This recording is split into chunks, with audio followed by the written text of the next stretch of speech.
आइए बच्चों, तो आज मैं आपको समझाऊंगा पी ब्लॉक इनऑर्गेनिक केमिस्ट्री पढ़ाऊंगा। ठीक है ना। ये है क्रैश कोर्स नीट 2022 के लिए, है ना। ये है क्रैश कोर्स नीट 2022 के लिए, है ना। बच्चों 80% क्वेश्चन जो मैं पढ़ाऊंगा उसी में से आएगा, है ना। ये बहुत इंपॉर्टेंट है, इसको आप ज़रूर देखिए, ज़रूर फॉलो कीजिए और दोस्तों के बीच में शेयर भी कीजिए बच्चों, है ना। आइए सबसे पहले हम देखते हैं नाइट्रोजन फैमिली के बारे में। नाइट्रोजन फैमिली के बारे में, नाइट्रोजन फैमिली क्या है दोस्तों? ग्रुप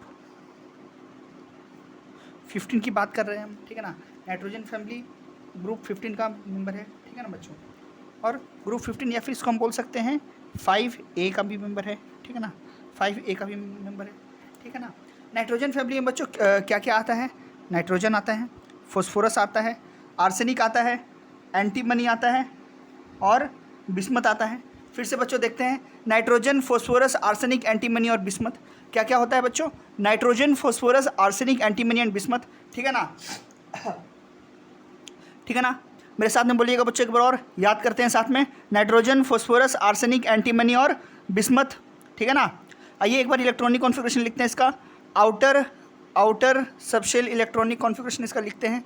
तो क्या होगा बच्चों? नाइट्रोजन का होगा 2s2 2s2 2p3 2s2 2p3 बच्चों, ठीक है ना। 2s2 2p3 क्या होता है बच्चों? इसमें देखिए, ये जो 2 है ना, ये 2 है, ये 2 इसका क्या है बच्चों? ये इसका आउटर मोस्ट शेल है बच्चों, ठीक है ना। आउटर मोस्ट शेल, ठीक है ना। प्रिंसिपल क्वांटम नंबर, ठीक है ना। ये बच्चों जो 2 है लिखा हुआ 2 है, ये है प्रिंसिपल क्वांटम नंबर, मतलब ये आउटर मोस्ट शेल को बताता है।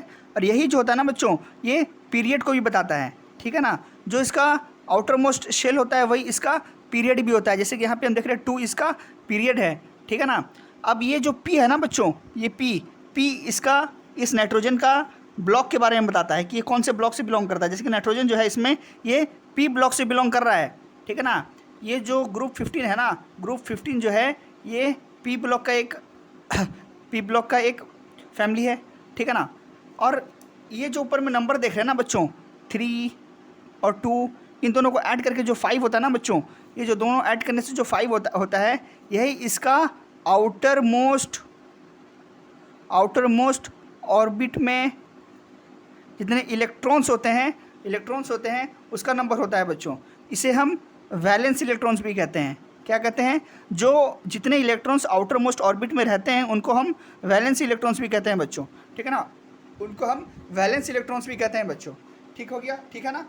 ये हो गया इसका डिस्क्रिप्शन, ठीक है ना, ठीक है ना। अब आइए, अब सबका एक एक करके आउटर मोस्ट इलेक्ट्रॉनिक कॉन्फ़िगरेशन लिखते हैं, ठीक है ना। नाइट्रोजन का हो गया 2s2 2p3, ठीक है ना। फॉस्फोरस का क्या होगा वैसे ही 4s2 4p3, ठीक है ना। 3s2 3p3, sorry 3s2 3p3, ठीक है ना। वैसे ही आर्सेनिक का क्या होगा बच्चों?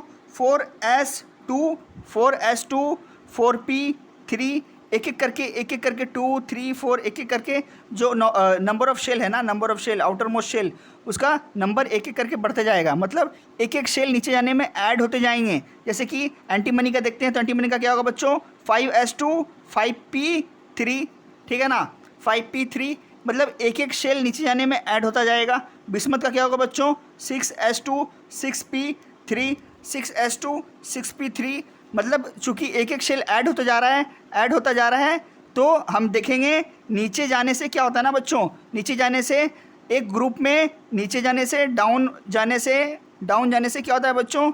साइज इंक्रीज करता है। साइज क्यों इंक्रीज करता है? क्योंकि एक एक shell, number of shell increase करते हैं, एक एक शेल ऐड होता जाता है, ठीक है ना बच्चों। ये हो गया इसका डिस्क्रिप्शन, ठीक है ना। अब बच्चों एक बात याद रखिएगा जो बहुत इंपॉर्टेंट है, ठीक है ना, जो बहुत इंपॉर्टेंट है। नाइट्रोजन और फॉस्फोरस जो होता है ना बच्चों, नाइट्रोजन और फॉस्फोरस जो होता है ये होता है नॉन नॉन मेटल्स, नाइट्रोजन और फॉस्फोरस नॉन मेटल्स होता है, ठीक है ना। आर्सेनिक और एंटीमनी क्या होता है बच्चों? आर्सेनिक और एंटीमनी क्या होता है? मेटालॉइड्स। आर्सेनिक और एंटीमनी क्या होता है बच्चों? Metalloids, metalloids. और बिस्मथ जो होता है ना, बिस्मथ इसमें मेटल हो जाता है बच्चों, ठीक है ना। इसको एकदम याद रखिएगा, क्लियर रखिएगा, ठीक है ना। ये हो गया इसका डिस्क्रिप्शन के बारे में, ठीक है ना।